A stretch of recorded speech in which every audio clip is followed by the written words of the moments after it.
Y vamos a conversar con don Eduardo Arroyo Laguna. Él es decano nacional del Colegio de Sociólogos del Perú. Señor Arroyo, ¿cómo está? Muy buenos días. Buenos días, ¿qué tal? ¿Cómo está? ¿Qué tal? Doctor, es un gusto conversar con usted. En Alemania, leía esta mañana, en Alemania el éxito se debería, según algunos especialistas, al equilibrio entre un buen sistema sanitario y el desarrollo económico. Eso dicen los expertos. Pero, ¿cuál es su impresión en relación con la situación que vivimos en el Perú frente a esta pandemia, doctor?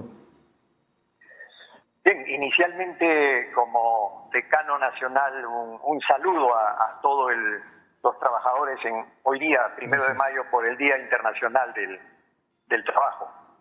Muy bien. Un primer saludo. Muy bien, muy bien. Es cierto que hay una relación entre un programa, digamos, estratégico de desarrollo del país y los logros, ¿no? Por lo tanto, si un país tiene una planificación serena, reflexiva de la educación, de la salud, de la vivienda, del trabajo, de la industria, va a tener altos resultados, que es lo que no tenemos en el país. No tenemos un programa nacional de desarrollo, una plataforma estratégica de desarrollo del país.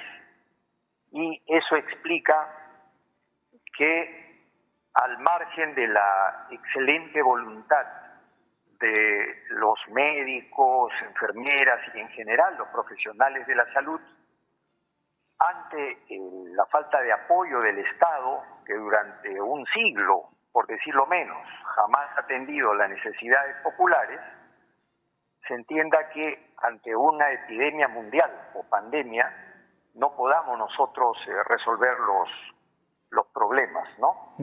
Así que sí me parece correcto que hay una armazón entre la política, la plataforma política, social, económica, de educación, de salud. Los resultados positivos van en función a una programación estratégica, ¿no? El modelo alemán es un modelo eficiente, ¿no? Bastante eficiente. Ahora, como sin ánimo de ser sarcástico, como para ponerle la cereza al pastel, somos un país informal, además. Bueno, no habiendo una política de empleo, y justamente hoy día, que es el Día del Trabajador, sí, resulta que el 70% de los peruanos no han sido integrados al mercado laboral, y por lo tanto 70% sobreviven, se autodan trabajo, ¿no? El informal es aquel que en la calle él o ella se autodan trabajo y logran así sobrevivir. Es un trabajo, es una supervivencia día a día, por lo tanto no es algo que se integre a la producción formal de las empresas formales estatuidas por el sistema, sino es un trabajo al margen del sistema. Y luego estaría la otra economía, la tercera economía de la que habla Francisco Durán, ¿no? Las redes ya de la economía criminal, ¿no? Pero la economía informal, en todo caso, es una salida de emergencia a la falta de política de empleo en este país, ¿no? Esta situación de informalidad la vivíamos en los 60, en los 70, ¿esto nace en los 90? ¿Qué opina usted? Hay que diferenciar. Si hacemos un estudio histórico, vamos a encontrar que, por ejemplo, el nombre no era informalidad, ¿no? Sino más bien política ambulatoria o de ambulantes, ¿no? Desde la época colonial, por ejemplo, en el caso de Lima, la Lima popular se vinculaba con la Lima aristocrática, ¿no? Y la Lima popular es la que proveía de leche, pan, legumbres, hortalizas, pescado, etcétera, a la Lima, digamos, aristocrática, ¿no? Una que estaba al ras del río y otra por encima, ¿no? Del río Rímac. Entonces, el trabajo popular, ambulatorio, informal, es antiguo, es muy antiguo, ¿no? La colonia mantuvo esto durante la República, también se ha mantenido, y ahora que estamos cumpliendo 200 años, estamos viendo que el trabajo que no ha sido incluido a la formalidad es el que es mayoritario y el que permite sobrevivir a los peruanos. Sí ha tenido un desarrollo mayor en los años 60 del siglo XX, desarrollándose una informalidad, lo llamábamos trabajadores de servicios en toda América Latina, ¿no? Había una economía primaria, aquella que trabajaba las materias primas, una economía secundaria, la industrial, y una economía terciaria o de servicios, ¿no? Lavadores de carro, guardianes, cuidadores, pequeños talleristas. Esto se da en toda América Latina, ¿no? Y va además paralelo a un desarrollo urbano muy grande, ¿no? Las callampas chilenas, en su cohorte larga, su aglomeración de informales, las barriadas peruanas era el lugar de los informales, las favelas brasileñas. Hay una relación entre desarrollo urbano desmedido. Tuvimos el crecimiento urbano más grande del mundo, mayor que el asiático y el africano, y por lo tanto la informalidad creció desproporcionadamente junto con la migración, ¿no? de provincias hacia las ciudades centrales. Y más bien ahora en Lima estaría dándose un movimiento al revés, lo cual es un hecho inédito que habría que empezar a analizar. Esta es una migración Están empezando a salir no de Lima. recurrente. Sí, Es una migración, la migración que teníamos, creíamos que era una migración definitiva, pues están volviendo a su tierra. Así es. Lo cual indica que cae el mito de Lima como tierra de promisión, ¿no? Como isla de la fantasía. No ha resuelto el problema Lima. Así es. En el contexto que estamos viviendo y que usted lo estaba mencionando gráficamente muy bien, no estamos frente a un gobierno medio débil.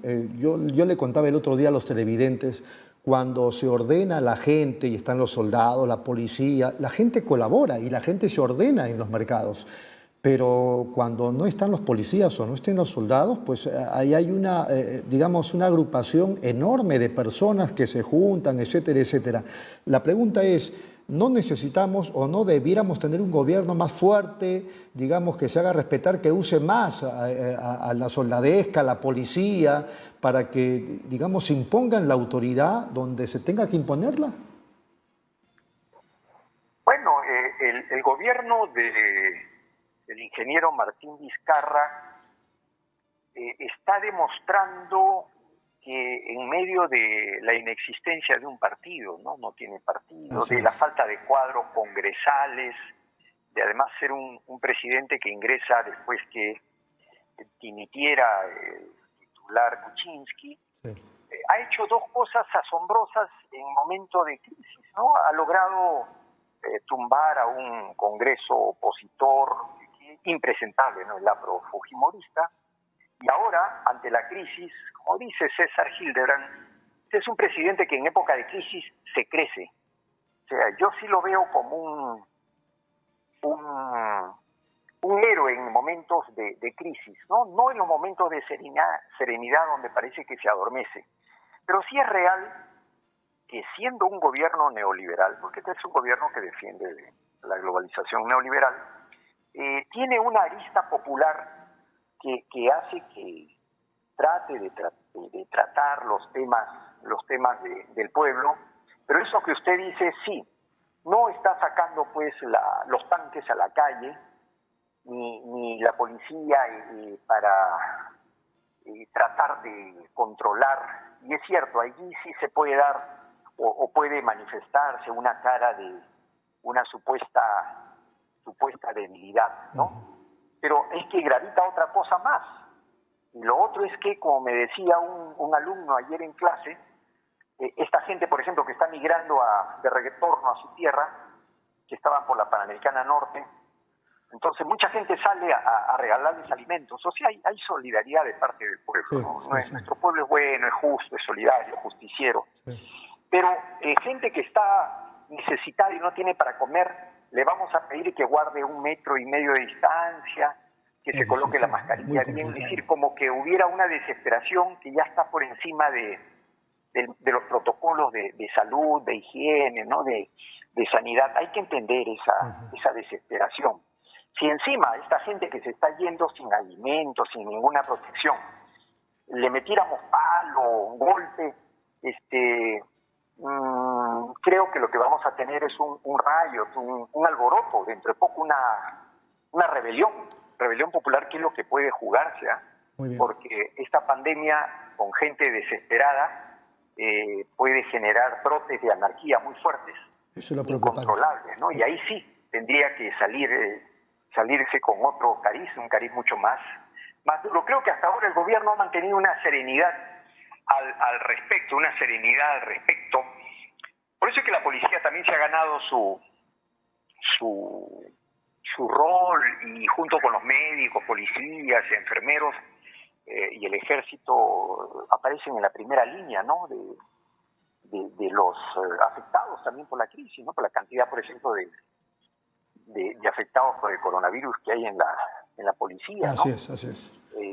Así que creo que es cierto, el gobierno se debate en esta situación de no meter palo, ¿no? Y tratar de llamar al orden, persuadir, pero habría que ver, es cierto, los límites de la persuasión con gente que ya está desesperada. Porque la mayoría de ellos no está recibiendo los 760, ¿no? De acuerdo. Ni las canastas alimenticias. Los padrones y la corrupción sigue, es ¿no? definitivo. Doctor, ha sido muy amable, nos ganó el tiempo, pero muy reconocido con sus apreciaciones, y vamos a seguir en contacto. Muchas gracias. Excelente, un abrazo para todos. Un abrazo en este 1 de mayo. Muchas gracias.